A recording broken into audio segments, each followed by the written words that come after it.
Dr. Lauer's experiments with dogs in his lab did not escape the notice of a young physician surgeon from South Africa who was here actually to study kidney transplants, but heard about Dr. Lauer's techniques, observed them, and soon thereafter would shock the world by performing the world's first heart transplant.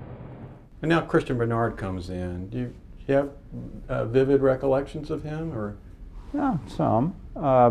He was not easy to bond with. Yeah. And he introduces himself, you know, said, "I like to watch what you're doing." And we had some discussions from time to time. There were some conferences. He allegedly was most interested in learning about the kidney transplant program. And I think he was originally. He wanted to start being the first kidney transplant surgeon in South Africa. And but I think I think he was impressed with how the dogs were surviving the operation and some stuff we were learning. And when he decided that this was for him, I'm not too sure, except shortly before he left, my technician comes to me and says, "You know, he says he's going to go back and do a heart transplant in South Africa." And it's like, you guys been drinking? No, you know, we never thought twice about it, really. When the first heart transplant was finally performed here, it was a defining moment. For Dr. Lauer, it was a learning experience. It was also a frustrating one in terms of patient outcome. He had had multiple infarcts, coronary occlusions, and the heart just looked like it, you know, an old soccer ball or something that was. So he'd been going downhill, and it was pretty clear that he was an appropriate candidate for the transplant. Unfortunately, I think we made a serious error in judgment in using the protocol that they were using in the kidney patients for the heart, and which was too low a level of immunosuppression. And so everything looked great for a few days. Patient suddenly, you know, started to collapse, and it was clear. It was actually was the first. I think he was like the 15th or something patient to be transplanted. You remember the flurry of transplants around the world after Bernard's case. But Joseph Klett, I mean, it was heartbreaking. It's not intended, but because I mean, he looked fabulous right after the surgery. We were joking, and you know, he looked so well. And then, and it turns out that patients who get kidney transplants usually have been on dialysis. They're already immunosuppressed, so they can get by with a much lower dose of the drugs.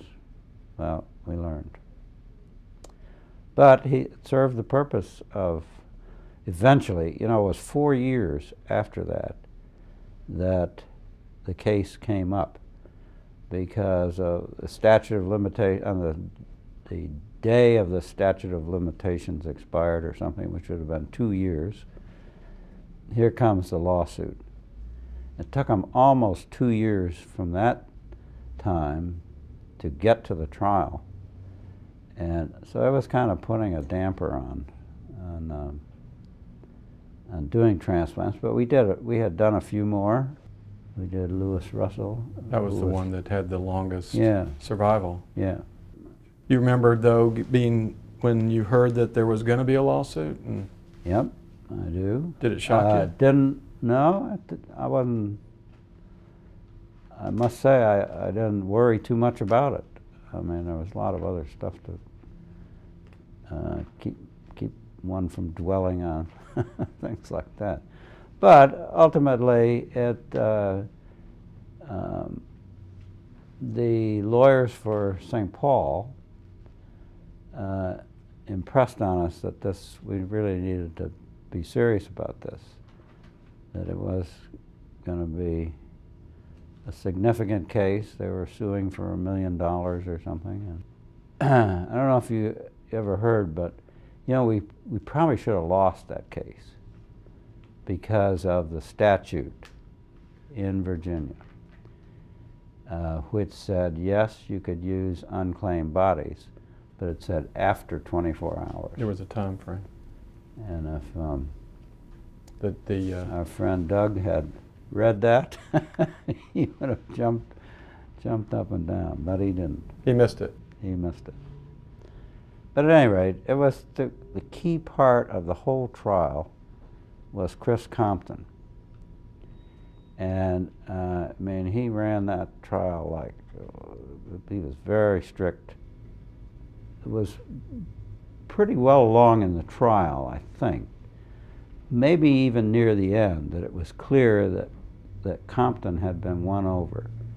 And he instructed the jury that they could accept the definition of brain death. A real transformation he had. Yeah. And he was also, you know, he wrote up the case for, I think it was the Washington and Lee Law Journal. And he was soundly criticized by other lawyers for, you know, changing the definition on the basis of a case like that. Any poignant moments you remember in interacting with the plaintiff's attorney? Oh, plenty. What was he like? Doug? Well, he was clever. He was flamboyant. He loved, I think, to be on stage. And he sure went after me for a while. But anyway, it was too bad that he had to lose, but he did. I must say, and for years, I think, we sort of talked about this. What if? You know, what if we had done the first? I don't think anybody realized that we should have probably, because of the dog transplant. I got a trunk full of hate mail on the dog transplant when it hit the AP, UP, all that. We probably should have guessed, but nobody thought it was going to be a circus like it turned into.